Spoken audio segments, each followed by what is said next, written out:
Shalom, nama saya Yusuf Basyanturi. Saya berasal dari Tanjung Balai Karimun, Riau. Saya anak pertama dari 4 bersaudara.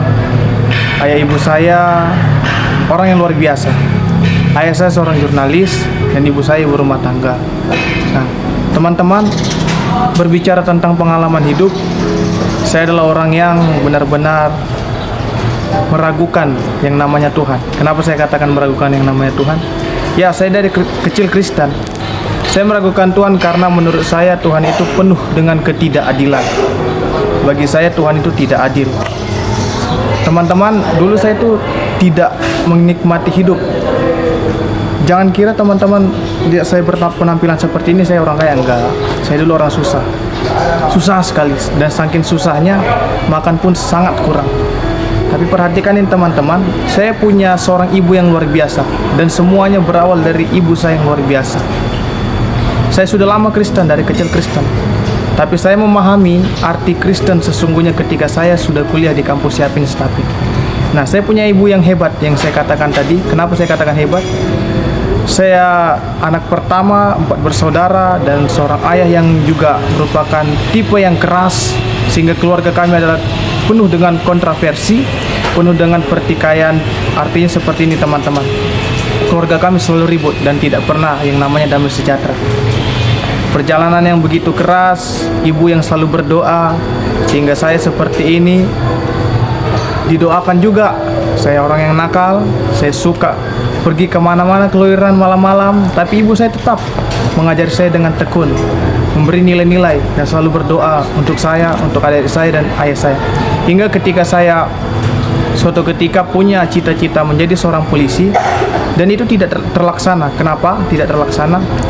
Karena suatu ketika, karena saking bandelnya saya, nilai saya anjlok, nilai saya berkurang, sehingga saya tidak memiliki satu harapan untuk menjadi seorang polisi. Itu yang pertama. Dan yang kedua, masalah ekonomi. Nah, karena dua faktor ini yang membuat saya tidak mendapat satu harapan untuk menjadi seorang polisi. Hingga pada suatu ketika ibu saya berkata seperti ini, saking jengkelnya dengan kehidupan saya, maka ibu saya berkata seperti ini, saya menyekolahkan kamu 12 tahun, tapi kamu tidak memberi apa-apa kepada keluarga ini. Sehingga di situ saya putus asa. Dan itulah pertama kalinya saya menyebut nama Tuhan. Saya berkata seperti ini, Tuhan, ampuni saya menyesal. Kalau Tuhan benar-benar sayang sama saya, buat saya menjadi orang yang berhasil. Kalau Tuhan memang memanggil saya menjadi hambanya yang luar biasa, maka saya minta seperti ini Tuhan, supaya saya tidak ada keluarga saya keluar sepeser pun uang. 2 minggu kemudian, gembala saya berkata seperti ini, kamu sekolah. Saya di situ terkejut. Saat dia berkata kamu sekolah, ternyata semua biaya itu ditanggung oleh Tuhan melalui pribadi-pribadi yang tidak saya kenal. Sehingga saya sekolah di tempat ini, di kampus Yapin Stapin, tanpa sepeser pun orang tua saya keluar dana, mulai dari berangkat dan seterusnya sampai saat ini. Pengalaman pribadi saya dengan Tuhan itu terjadi di kampus Yapin Stapin. Pasti teman-teman bertanya, kan sudah lama Kristen? Iya, memang sudah lama Kristen, tapi mengalami Tuhan sepenuhnya di tempat ini. Kalau berbicara tentang Yapin Stapin, tidak ada yang spesial. Ya sama saja dengan gedung-gedung sekolah lainnya. Tapi ada sesuatu yang spesial di sini adalah Tuhan bekerja di tempat ini. Ya, teman-teman, Tuhan bekerja di tempat ini. Ketika saya datang ke kampus Yapin ini, saya merasakan yang namanya kuasa Tuhan itu mengalir dalam pribadi saya. Saya adalah orang yang anti sekali dengan orang yang berbahasa roh. Karena setiap orang yang berbahasa roh di gereja saya atau mungkin saya dengar itu, saya pikir orang gila. Nah, suatu ketika di kampus Yapin ini, saya dididik bukan hanya karakter, tetapi hal rohani juga. Ketika saya benar-benar ingin mengenal Tuhan. Nah, ketika saya sampai di kampus ini, saya berkata seperti ini, terima kasih Tuhan, Kau telah memanggil saya. Sekarang saya mau lihat kenyataan, kuasa nyata yang nyata dalam hidup saya. Saya puasa di tempat ini. Ketika saya puasa, dan ajaibnya seperti ini, saya adalah orang yang tidak pernah bisa tahan lapar. Jangankan sejam 2 jam, baru makan pagi saja saya udah nggak tahan lagi, mungkin lapar, ngemil dan yang lainnya. Suatu ketika saya berkomitmen seperti ini, saya mau puasa, saya mau mengalami Tuhan. Ketika saya puasa yang pertama saya ambil adalah 4 hari 4 malam. Dan ajaibnya di situ pertama kali saya merasakan keajaiban di mana saya bisa menahan lapar, di mana saya bisa menangis dengan Tuhan, di mana saya bisa mendapatkan karunia-karunia. Ketika saya memperoleh bahasa roh, dan itu adalah hal yang luar biasa.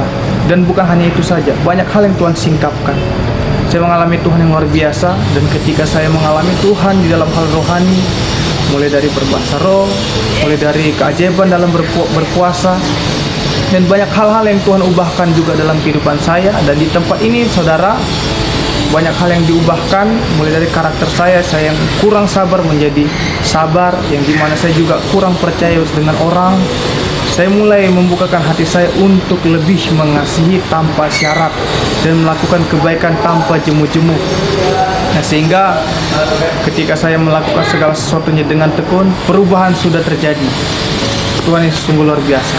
Saya punya pandangan tentang anak muda, termasuk dengan pengalaman hidup saya.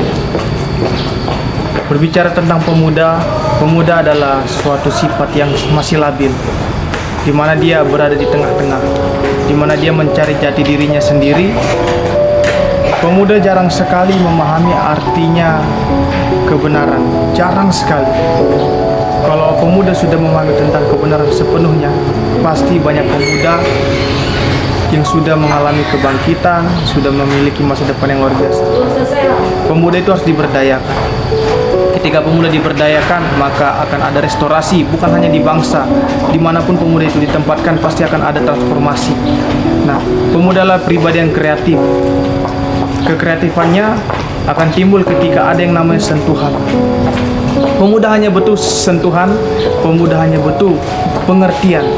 Jadi ketika ada relasi yang baik yang kita lakukan terhadap pemuda tersebut pasti akan ikut. Pemuda tersebut pasti akan mengikuti jalan-jalan yang kita arahkan kepada pemuda. Adalah hal yang salah yang namanya memaksa pemuda itu sesuai dengan kehendak kita. Ketika kita memaksa pemuda tersebut, maka yang ujung-ujungnya pemuda tersebut akan mengalami yang namanya kemerosotan moral, menjadi malas, menjadi jemuh, sehingga dia lebih memuaskan hasratnya. Nah, ada yang saya tekuni adalah seperti ini. Ketika Daud tidak begitu teranggap, dia mengembalakan kambing domba. Ketika dia sudah ditetapkan Tuhan untuk menjadi raja seterusnya bagi bangsa Israel, ketika Samuel ingin mengurapi sesuai perintah Tuhan, Samuel melihat rupa-rupa abangnya begitu keren, begitu luar biasa, cocok menjadi raja. Tetapi Tuhan bilang bukan mereka yang cocok menjadi raja yang diurapi, tapi ada satu pribadi. Ketika Tuhan menunjukkan pribadi Daud yang masih muda, Tuhan bukan melihat rupanya, tetapi melihat hati. Artinya apa? Ketika hati anak muda, ketika hati pemuda benar, maka promosi Tuhan juga akan benar-benar dahsyat dalam kehidupan pemuda. Tetapi dengan satu syarat, ada ketekunan di dalam hati itu, yaitu ketekunan apa? Ketekunan hati yang mau menerima segala proses Tuhan. Daud mengalami proses Tuhan yang begitu luar biasa. Saudara, menjaga kambing domba itu tidak mudah. Daud tetap bertekun. Dalam ketekunannya Tuhan memilih dia. Dan bukan hanya itu saja, walaupun banyak ketertolakan dalam pribadi Daud, tapi Daud tetap memilih untuk setia dan bertekun dan tidak mau terhanyut. Di era digital, di era modernisasi ini, banyak orang, banyak pemuda terhanyut, sehingga banyak pemuda yang tidak terkontrol. Maka satu-satunya cara bagi pemuda untuk tetap berada di jalan Tuhan adalah pertahankan nilai-nilai itu. Jangan mau terkamiri dengan ajaran yang membuat engkau susah, dan tetap setia. Tuhan Yesus memberkati. Shalom.